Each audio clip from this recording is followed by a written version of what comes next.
this is Tim from Your 6 Studios. Today in this video I'm going to show you how to force stop an application on your Motorola phone if it's not working. So we can just try this out, see if we can get it working. So swipe on down, go to settings right here. And then we're looking for apps right here and select this. Now let's go over to all apps and locate the app you're having a problem with.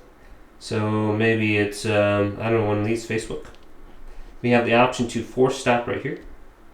We can force close the application, and then we can go through here and we can look at all the different storage cache right here. We can clear the storage. I think that will delete our user count. If we go to clear cache right here, we can clear the cache, and then we can just go back to open. So we can just try this out and just restart the app after that. But hopefully this video did indeed help you out. If it did, leave it a big thumbs up and subscribe to my channel down below.